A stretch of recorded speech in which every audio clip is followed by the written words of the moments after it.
కలకలం రేపిన సంగతి తెలిసిందే. అయితే కిడ్నాప్ అయిన బాలిక ఆచూకీ లభ్యమైంది. బాలికను అబిడ్స్ కు కొత్తూరు పోలీసులు తీసుకొచ్చి తల్లిదండ్రులకు అప్పగించారు. కాగా బేగం బజార్ ఛత్రి ప్రాంతానికి చెందిన ప్రియాంక తన సోదరిని కుమార్తె ప్రగతితో కలిసి ఉన్న నిన్న సాయంత్రం తన పుట్టిల్లు కట్టెల మండికి వచ్చారు. ఆడుకోవడానికి బంధువులు పిల్లలతో ముత్యాలమ్మ గుడి దగ్గరికి వెళ్లిన ప్రగతి ఇంటికి తిరిగి రాలేదు. చుట్టుపక్కల వెతికినా ప్రగతి కనిపించలేదు. దీంతో అబిడ్స్ పోలీసులకు ఫిర్యాదు చేసింది ప్రగతి మేనత్త ప్రియాంక. సీసీటీవీ ఫుటేజ్లో ఆగంతకుడు పాపను ఆటోలో ఎక్కించుకుని వెళ్తున్న దృశ్యాలు కనిపించాయి. కేసు నమోదు చేసి దర్యాప్తు చేపట్టారు.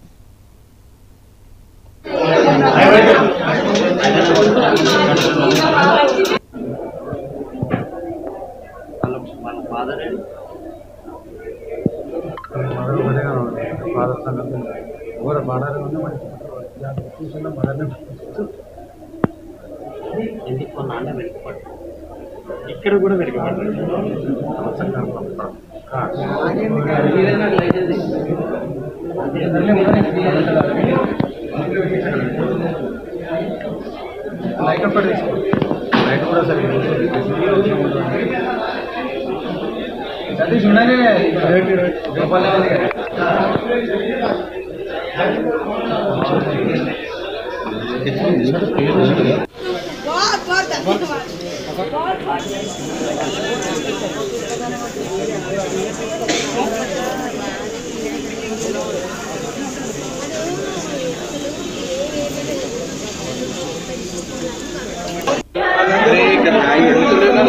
చెప్పినప్పుడు వినాలి. ఒకసారి చెప్పినప్పుడు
ఇక్కడ కూడా వెనుకబడ్డారు.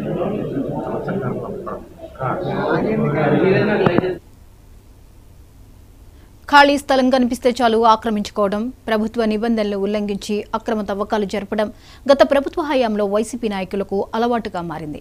చూసి చూడనట్లు వ్యవహరించిన మైనింగ్ శాఖ అధికారులు ఇప్పుడు ఒక్కసారిగా కళ్లు తెరిచి కోట్ల రూపాయల జరిమానా విధిస్తూ నోటీసులు ఇవ్వడం మొదలుపెట్టడంతో వైసీపీ నాయకుల్లో కలవరం మొదలైంది.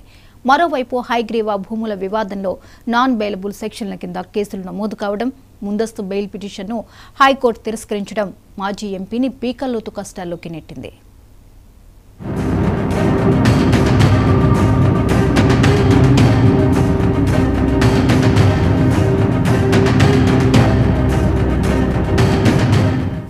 ఖాళీగా కనిపించిన భూముల్ని ఆక్రమించడం, భూమి బక్క రైతులదైతే బలవంతంగా లాక్కోవడం, ఇది గత 5 ఏళ్లలో విశాఖలో వైసీపీ నాయకుల ధోరణి. ప్రభుత్వ ప్రైవేట్ స్థలాల్లో ప్రవేశించి ఇష్టానుసారంగా నిర్మాణాలు చేపట్టడం అక్కడ సర్వసాధారణంగా మారిపోయింది.